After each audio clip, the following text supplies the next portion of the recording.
요셉의 형들이 바로왕 궁정의 축복을 받다. 창세기 45장 16절에서 24절 말씀입니다.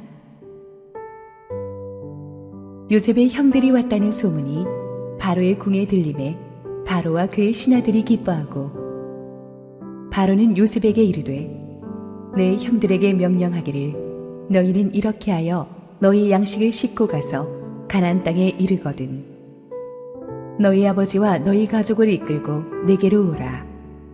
내가 너희에게 애굽의 좋은 땅을 주리니 너희가 나라의 기름진 것을 먹으리라. 이제 명령을 받았으니 이렇게 하라. 너희는 애굽 땅에서 수레를 가져다가 너희 자녀와 아내를 태우고 너희 아버지를 모셔오라. 또 너희의 기구를 아끼지 말라. 온 애굽 땅에 좋은 것이 너희 것임이니라. 이스라엘의 아들들이 그대로 할세. 요셉이 바로의 명령대로 그들에게 수레를 주고 길 양식을 주며, 또 그들에게 다 각기 옷 한 벌씩을 주되 베냐민에게는 은 300과 옷 5벌을 주고, 그가 또 이와 같이 그 아버지에게 보내되 수나기 10필에 애굽의 아름다운 물품을 실리고 암나기 10필에는 아버지에게 길에서 드릴 곡식과 떡과 양식을 실리고, 이에 형들을 돌려보내며 그들에게 이르되 당신들은 길에서 다투지 말라 하였더라. 할렐루야. 우리 하나님께 감사와 영광의 박수 올려드리겠습니다. 우리 축복된 특세 38일차에 오신 우리 사랑하는 성도님들, 현장에 계신 분들과 지금 실시간 온라인 생방송으로 함께하고 계신 모든 분들에게 하나님의 은혜가 충만하게 임하기를 원합니다. 여러분도 아시다시피 이번 신년 40일 특세 기간에 우리 주일 설교에서는 뷰티풀 광야 시리즈를 하고 있지 않습니까? 신년 특세 못지않게 이 광야 시리즈에도 국내외 성도님들께서 제가 생각했던 것 이상의 아주 뜨거운 반응을 많이 보내주고 계십니다. 저도 이번 기회에 그 광야에 대해서, 사막에 대해서 다각도로 많이 연구 자료도 보고 참 묵상하게 되었는데, 그 과정에서 배우게 된 사실 중에 하나가 그 불같이 뜨거운 모래밭으로 이루어진 그 광야에도 수많은 동식물들이 살고 있다는 사실이에요. 생각해 보면은 꼭 외계인의 땅 같은 그런 척박한 광야에 어떻게 동식물이 살 수 있나? 사막의 평균 강수량이 250mm가 채 안 돼서 우리나라 연평균 강수량의 10% 정도밖에 되지 않는다고 합니다. 그런데 그렇게 물이 부족한 곳에서 어떻게 동식물이 사느냐 봤더니, 사막에는 이 낮과 밤의 극심한 기온차로 인해서 이른 밤과 이 늦은 새벽에 이슬이 맺힌다고 합니다. 그 이슬이 동식물들을 살린대요. 그래서 여우는 바위 사이에 스며 있는 이슬을 핥아먹고 수분을 보충하고, 개구리는 얼굴에 맺힌 이슬을 손으로 받아먹고, 곤충들은 서로의 등에 맺힌 이슬을 나누어 먹는다고 합니다. 그래서 모든 게 메말라 보이는 이 사막이지만 하루에 2번 내리는 이슬로 많은 동식물들이 살아간다는 것이죠. 하나님께서 요즘 매일 새벽마다 우리에게 내려주시는 은혜가 이렇게 사막 같은 세상에서 우리를 살리는 생수가 아닌가 합니다. 세상은 항상 우리를 메마르게 하고 탈진시키고 상처를 주죠. 그렇지만 우리가 참 이 지친 몸을 이끌고 새벽마다 일어나서 함께 기도할 때 사막에 하루에 2번 임하는 작은 이슬처럼 그것이 우리의 영을 살리는 생기가 되는 줄 믿습니다. 그렇게 영이 살아나면 다른 모든 것이 살아납니다. 성경이 말하기를 사랑하는 자여 네 영혼이 잘됨 같이 네가 범사에 잘되기를 내가 간구하노라. 그 말이 무슨 말이겠어요? 영혼이 잘되는 것이 우리의 육이 잘되는 것의 그 기초가 된다는 거예요.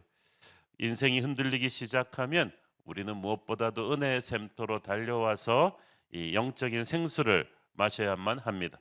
그래야 모든 것이 해결이 될 줄로 믿습니다. 이번 특세가 사막의 생수, 이슬 같은 그런 특별한 은혜가 있었던 줄로 믿습니다. 우리 함께 기도하시고 말씀 보겠습니다. 사랑하는 아버지, 오늘 이 아침에도 우리 사랑하는 성도들이 주님 앞에 나왔습니다. 주께서 말씀으로 성령의 생기를 불어넣어 주시옵소서. 예수님 이름으로 기도했습니다. 아멘.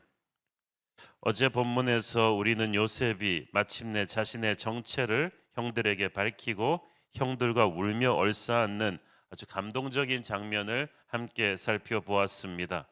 요셉은 20여 년 전 자신을 애굽의 노예로 팔아넘겼던 형들의 죄를 깨끗이 용서해 주었습니다.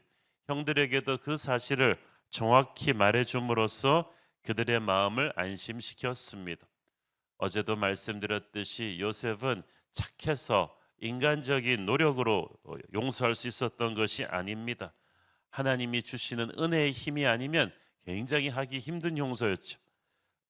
우리가 용서할 수 있는 것은 예수님의 용서를 우리가 먼저 체험했기 때문입니다. 예수님의 십자가 보혈이 주홍같이 붉은 나의 죄를 용서했다면 나는 그 힘으로 내게 잘못한 사람들도 용서할 수가 있는 것입니다. 용서를 쉽다고 하는 사람은 용서를 안 해본 사람이에요. 용서는 정말 어렵습니다. 그러나 예수님의 보혈에 의지해서 순종할 때 우리는 놀라운 자유를 경험할 것입니다. 요셉이 형들을 용서할 수 있었던 것은 어제 그제 계속 강조했듯이 하나님의 섭리를 믿는 사람이었기 때문이죠. 지금까지 우리가 하나님의 섭리에 대해서 많이 다루었습니다. 섭리를 믿는다 함은 우리에게 일어나는 모든 일이 우연이 아니고 하나님이 허락하신 것임을, 모든 상황 속에 하나님이 개입하고 계신 것임을 믿는 겁니다. 잘 될 때나 못 될 때나 다 하나님이 역사하고 계시고 궁극적에는 반드시 큰 축복의 그림을 만들어 가실 것을 믿습니다. 그래서 섭리를 믿는 사람은 하루를 대충 살지 않습니다. 사람을 함부로 대하지 않습니다. 모든 순간을 감사하고 기대합니다. 하나님의 섭리가 이루어지고 있기 때문입니다. 요셉은 형들이 자신을 애굽의 노예로 판 일 또한 이 크신 하나님의 섭리의 틀에서 해석했습니다. 하나님께서 자신을 먼저 애굽으로 보내셔서 애굽을 구원하고 야곱 일가를 구원하고 장차는 하나님의 나라를 만들기 위한 큰 그림을 그리셨음을 이제 선포했습니다. 섭리를 믿을 수 있는 것은 우리가 믿음의 눈, 영의 눈이 열려 있기 때문입니다. 저는 저와 여러분이 항상 영의 눈이 열려 있기를 축원합니다. 세상 사람들은 영안이 없으니까 항상 육의 눈으로만 세상을 해석합니다. 그러다 보니까 받은 만큼 되돌려주고 상처를 주고받는 이 악의 사이클이 끊이지를 않습니다. 그러나 하나님의 사람은 영의 눈으로 해석을 하니까 나쁜 일도 나쁘게만 보지 않아요. 나쁜 일도 궁극적으로는 하나님의 손에서 선한 목적을 위해 쓰임받을 줄을 아는 것입니다. 우리가 육의 눈으로 볼 때는 뭘 잃어버리면 섭섭해요. 어떤 사람이 나를 떠나면 참 배신감 느껴요.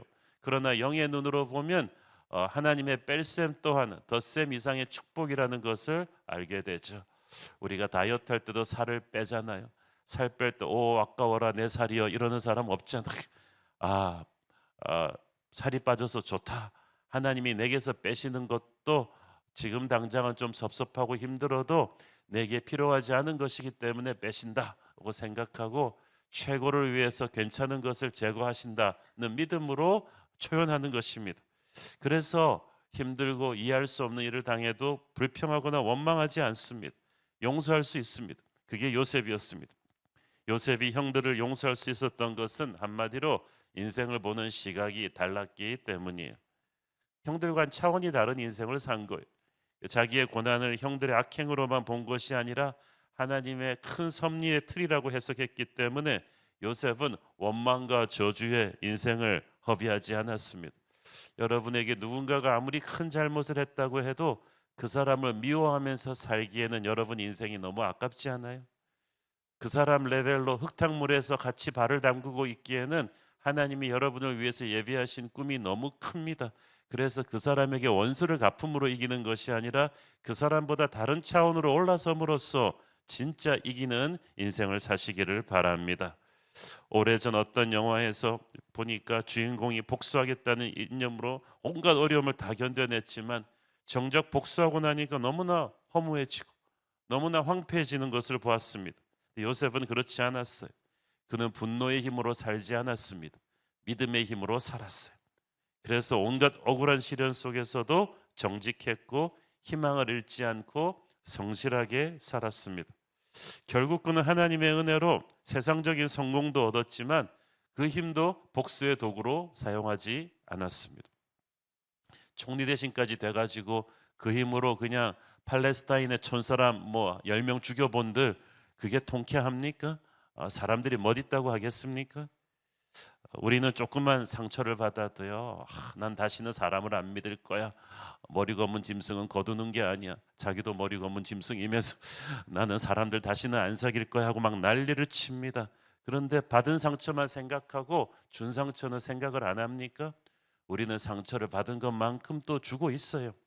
한때 요셉은 그 어린 나이에 형들에게 배신당하고 인신매매 당하는 모진 시련을 겪었지만 성령의 사람이니까 육체가 겪는 시련이 영적인 독을 만들게 되지 않았어요. 그래서 원한을 품지 않았어요.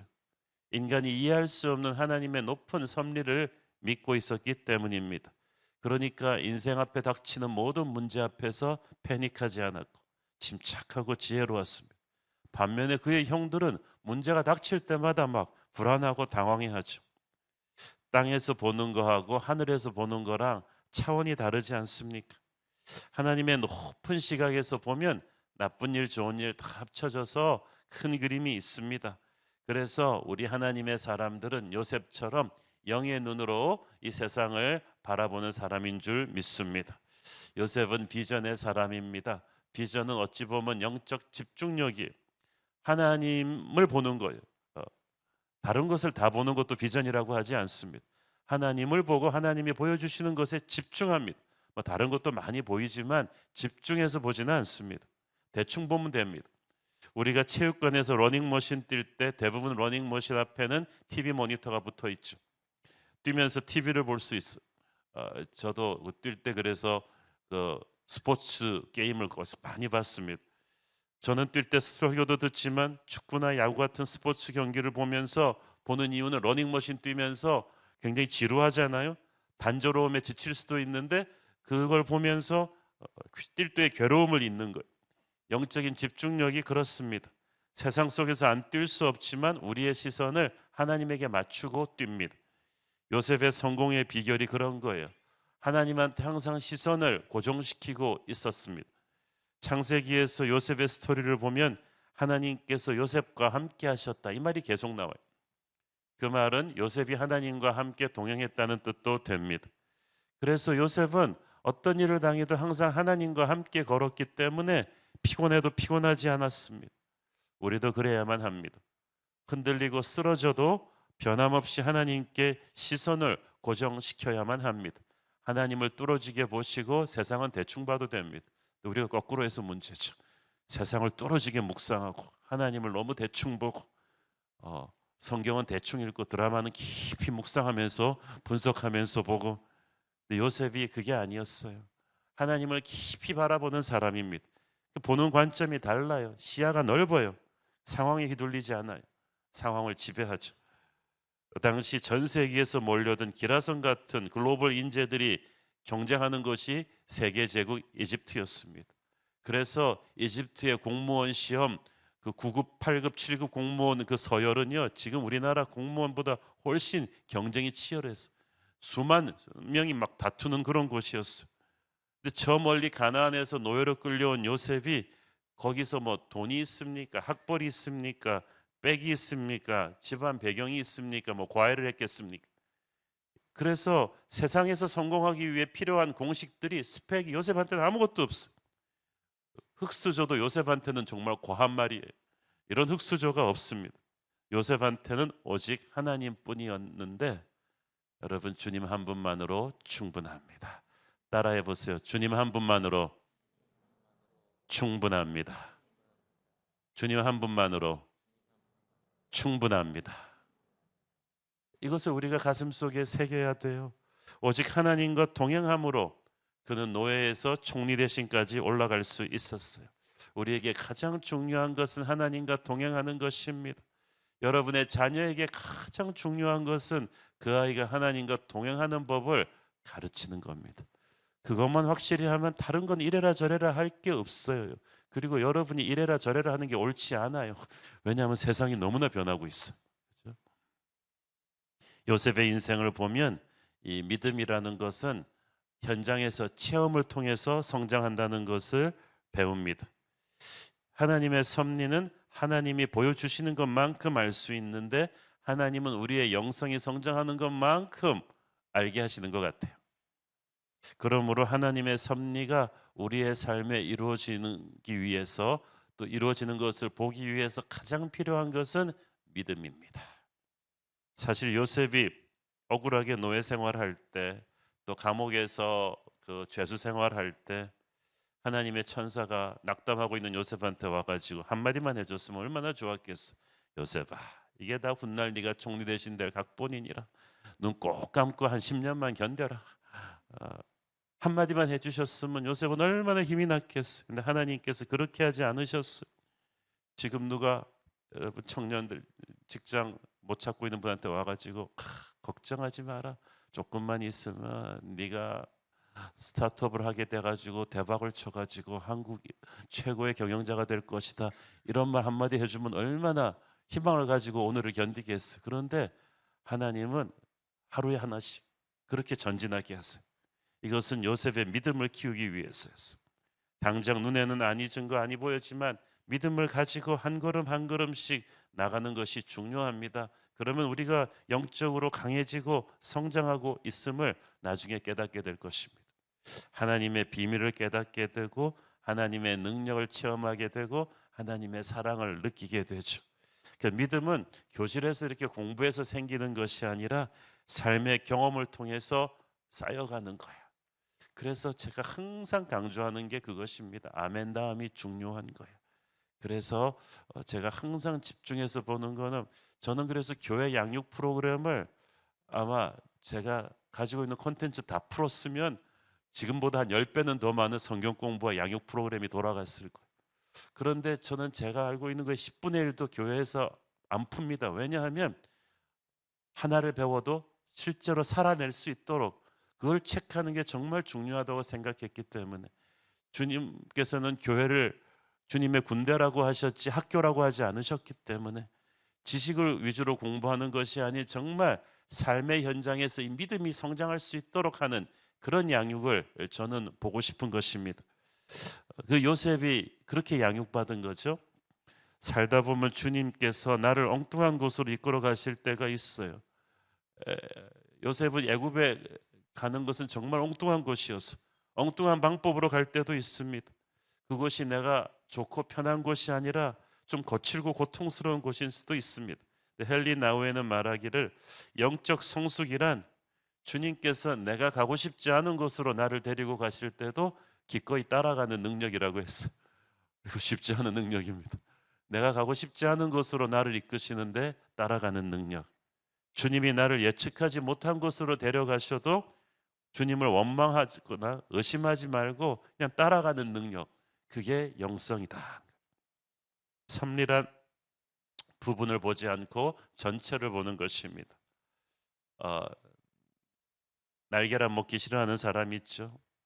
밀가루 보고 그냥 여러분 보고 밀가루 생으로 먹으라 그러면 싫겠죠. 버터를 그냥 버터만 생으로 먹으라 그래도 싫겠죠. 우유도 그냥 막 들이키라 그러면 뭐 우유까지는 괜찮겠어. 그런데 각자를 놓고 먹으면 먹을 수 없는 것인데 그걸 한꺼번에 다 잘 넣어서 반죽을 해서 오븐에 구웠더니 맛있는 빵이 나오는 거예요. 하나님이 우리 인생을 이렇게 이끌어 가십니다. 하나하나 보면 좀 껄끄러운 것들인데 모두 합치면 맛있는 음식이 나와요. 그런데 그 빚는 것을 하나님이 하시는 거예요. 그래서 하나님이 이렇게 완성된 작품을 먹게 하시지 따로따로 먹이지 않는 거예요. 부분적으로 보면 안 돼요. 여러분 누가 여러분한테 날달걀 먹이고 우유 먹이고 버터 먹이고 그리고 나서 잘 흔든 다음에 따뜻한 이렇게 데워서 그러면 여러분 안에서 빵이 됩니까? 그렇지 않아요. 부분만 보는 것이 아니라 모든 것을 하나님이 버무리실 때까지 기다리는 것입니다. 그 하나님의 손에서 인내하고 기다리면 역사가 이루어지죠. 어떻게 보면 하나님께서 내 삶을 막 압박하신 듯한 느낌이 듭니다. 근데 종이는 접힐 때 아픔을 느끼는데 그 접힌 종이가 비행기가 되어서 멀리 멀리 날아가죠. 하나님의 손에 우리 인생이 아프게 접힐 때가 있는데 접힐 때 꼭 그것을 기억하십시오. 아, 하나님이 나를 날리시려나 보다. 나를 멀리 멀리 날리시려나 보다. 높이 높이 날리시려나 보다. 그래서 그런 믿음을 가지고 전진하는 거예요. 견디는 거예요. 그래서 하나님의 섭리를 믿는 사람은 인내합니다. 요셉이 평생 그렇게 살았기 때문에 하나님의 축복을 받았습니다. 그래서 이 섭리를 믿는 사람은 하루하루 사는 태도가 다릅니다. 여러분, 그런 말이 있어요. 꿈나라에 머물러 있으면 결코 꿈을 이룰 수가 없다. 꿈을 가진 사람은 이제 하루하루를 그 꿈을 향해서 전진해야만 한다. 요셉은 비만 내리면 고향 생각에 뒷뜰에 앉아서 처량하게 울지 않았어요. 분노를 품고 복수의 칼날을 갈면서 이를 갈지도 않았습니다. 그냥 노예의 자리, 또 감방에서도 주어진 그 하루의 일상에 최선을 다했어요. 나무 한 그루 한 그루가 모여서 숲이 되고 물방울 하나하나가 모여서 바다가 됩니다. 고난 속에서도 하나님의 섭리를 믿는 사람은 이 하루를 인내하면서 성실하게 살아내는 거죠. 아름다운 일생은 아름다운 일상이 모여서 만듭니다. 요셉이 그것을 믿었기 때문에 요셉의 하루하루는 자기의 베스트를 쏟아내는 거였어요. 오늘 여러분의 하루의 베스트를 쏟아놓기를 바랍니다. 만나는 사람 한 명 한 명에게 최선을 다하기를 바랍니다. 그 모든 것들을 다 엮으셔서 요셉이 애국의 왕궁으로 가는 이 징검다리가 되었습니다. 16절, 19절 쭉 읽습니다. 요셉의 형들이 왔다는 소문이 바로의 궁에 들림에 바로와 그의 신하들이 기뻐하고 바로는 요셉에게 이르되 네 형들에게 명령하기를 너희는 어떻게 하여 너희 양식을 싣고 가나안 땅에 이르거든 너희 아버지와 너희 가족을 이끌고 내게로 오라. 내가 너희에게 애굽의 좋은 땅을 주리니 너희가 나라의 기름진 것을 먹으리라. 이제 명령을 받았으니 이렇게 하라. 너희는 애굽 땅에서 수레를 가져다가 너희 자녀와 아내를 태우고 너희 아버지를 모셔오라. 요셉과 그 형제들의 이 극적인 상봉 소식이 바로 왕에게 아마 바로 보고된 듯하죠. 이야기를 듣고 바로 왕과 그의 신하들이 기뻐했다고 했어요. 그래서 막 바로 왕이 이제부터는 요셉보다 더 흥분했어요. 애굽의 최고의 기름지고 좋은 것들을 아버지에게 가져다 드리고 아버지를 모셔오라고 했어요. 특급 비자를 제공하겠다. 야곱 일가에게는 애굽에서 가장 좋은 땅을 주어서 살게 할 것이고 의식주도 최고의 수준으로 내릴 것이다. 늙은 야곱이 편하게 여행하라고 왕이 쓰는 최고의 수레를 내줬습니다. 이 수레는 당시 팔레스타인 땅, 요셉의 고향 야곱의 땅에서는 볼 수도 없는 최고의 교통수단입니다. 바로 왕의 하사하는 수레는 애굽의 그 화려한 수레들 중에서도 특급 상류층들만 몰 수 있는 정말 그 백악관 롤스로이스 같은 최고의 그 차죠. 이것은 요셉이 애굽의 모든 사람들로부터 얼마나 특히 바로 왕과 신하들까지 다 기뻐했다는 것은 얼마나 그가 존경받고 있었는가를 단적으로 보여주는 겁니다. 요셉은 변방의 히브리 노예 출신이고 죄수 출신인데 그 당시 이집트 사람들은 유목민인 히브리 민족을 무시했잖아요. 그런데 요셉같이 젊은 사람이 졸지 하루아침에 총리 대신이 되는 것만도 많은 사람들의 질시의 대상이 돼야 되잖아요. 정상적으로 하면. 게다가 거의 알것이나 다름없이 식량을 가지러 온 이 요셉의 식구들이 이렇게 또 엄청나게 애굽으로 이민 온다는 게 뭐가 그리 반갑겠어요. 그러나 요셉은 하나님이 주신 뛰어난 능력으로 애굽을 멸망에서 구해낸 영웅입니다. 그런데도 항상 겸손했고 항상 친절하고 그러니까 모두가 요셉의 실력과 인품을 존경한 거예요. 그래서 지금도 요셉의 리더십에 애굽을 비롯한 모든 사람들이 목숨을 비치고 있어요. 그러니까 요셉의 식구들이 왔다는 말에 바로와 그 신하들이 너무너무 기뻐하며 축복합니다. 그러니까 이 상황에서 보세요. 요셉의 그 부끄러웠던 과거, 형들에게 배신당하고 노예로 팔려오고 감옥에 들어갔던 그 과거, 애굽의 혈통도 아니고 변방의 그 유목민 출신의 과거, 이런 모든 과거가 전혀 문제가 되지 않아요. 요셉은 전과도 있어요. 그런데 전혀 문제가 되지 않아요. 하나님께서 요셉의 과거를 가지고 요셉의 현재가 무너지지 않게 하십니다. 하나님이 주시는 현재의 은혜의 영광이 너무 크기 때문에 과거의 그 모든 수치를 싹 덮어버리는 거죠. 그래서 요셉의 가족들도 요셉과 똑같은 높은 평가를 받습니다. 야, 우리 요셉 총리같이 훌륭한 분을 배출해낸 가문이 얼마나 훌륭한 가문일까? 아무것도 모르고 다들 그렇게 생각한다. 정말 그 가문은 요셉 총리처럼 훌륭한 분들이 가득할 거야. 그 가문 식구들을 모셔와서 은혜도 갚고, 그렇게 훌륭한 분들이 많이 이주해 와서 우리 애굽에 요직에 있으면 우리 애굽이 훨씬 더 잘 살게 되지 않겠어? 전부 요셉 수준으로 업그레이드 돼버린 거예요. 요셉 때문에 결코 그렇지 않은 요셉의 형들이 졸지에 훌륭한 사람으로 각인되었어. 아무것도 아닌 우리가 예수님 때문에 정말 하나님이 예쁘게 봐주시고 천사도 흠모하는 존재로 세워주셨어.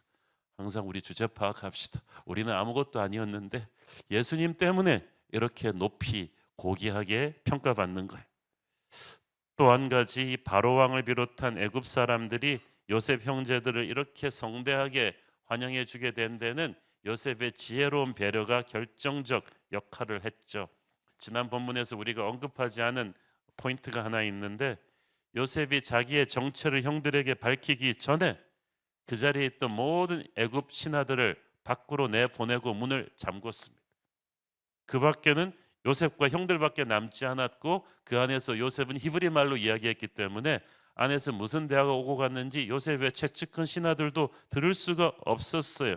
왜 이게 중요하냐 하면, 요셉은 애굽 사람들 전체의 사랑과 존경을 받고 있는 사람인데, 만약에 이 형들이 옛날에 요셉을 노예로 팔아넘긴 전적이 있다는 사실이 밝혀지게 되면, 아무리 요셉은 용서했다고 해도 애굽 사람들이 이 사람들을 가만두겠어요? 그래서 요셉이 이 문제를 용서했다는 사실보다 더 중요한 건 아예 이 사실이 알려지지 않게 해야 됐던 거죠. 요셉은 하나님의 영이 충만한 사람이었고 지혜로운 사람이었기 때문에 형들의 죄를 애굽의 그 누구에게도 알리지 않았어요. 그랬기 때문에 요셉의 형들이 야곱과 함께 애굽으로 와서 VIP 대접을 받고 살 수 있었던 것입니다. 우리 주님께서 우리 죄를 용서하실 때 우리의 모든 죄를 깊은 바다에 던져버리시고 잊어버리시겠다고 하셨습니다.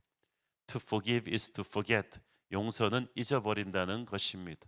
자꾸 우리가 캥겨가지고 들추는 거지, 하나님은 우리가 예수님의 보혈 안에서 용서받은 죄를 다시는 들추지 않으십니다. 진정한 용서는 덮어주는 것입니다. 잊어버려주는 것이, 그것이 그 사람에게 새로운 미래를 시작하게 해주죠. 다시 정리하자면 야곱 일가가 요셉 한 사람으로 인해서 너무나 많은 축복을 공짜로 누리게 되었어요. 인생에서 줄을 잘 서야 된다 그러잖아요. 예수님 뒤에 서세요. 그것이 가장 줄을 잘 서는 거예요. 주변 사람들이 다 복을 받습니다. 요셉 한 명으로 인해서 야곱 가문 전체가 명예롭게 되잖아요. 계속해서 20절 읽습니다. 또 너희의 기구를 아끼지 말라. 온 애굽 땅에 좋은 것이니 너희 것임이니라. 이 말은 무슨 말이에요? 너희가 가지고 있던 세관살이는 신경 쓰지 말고 버리고 와라는 거죠. 애굽에 이주해 오면 너희들이 필요로 하는 모든 것을 내가 다 채워줄 것이다. 바로는 정말 구체적으로 요셉 일가의 이민을 준비해 주고 있어요. 이것은 바로가 얼마나 요셉을 신임하고 있었는지, 요셉 일가의 이주를 얼마나 반기고 있었는지를 단적으로 보여줍니다. 어제까지만 해도 대흉년에 하루하루 이 끼니를 연명하는 것이 급급했던 야곱 가족들이었는데, 이제 그들에게 끼니를 때우는 정도가 아닌 애굽의 초특급 대우를 받는 너무나 엄청난 일이 주어집니다. 하나님께서 요셉을 통해 그렇게 하신 거예요.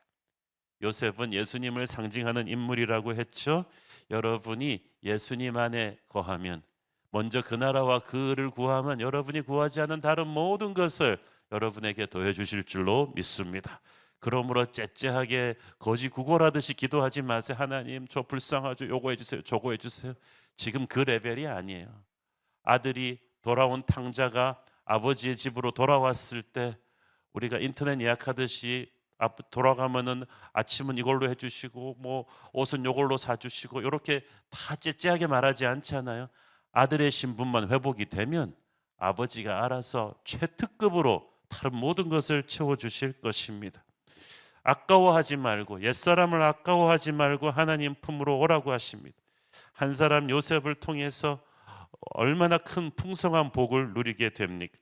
우리가 예수님을 통해서 얼마나 큰 하늘의 복을 누리게 되는지 모릅니다.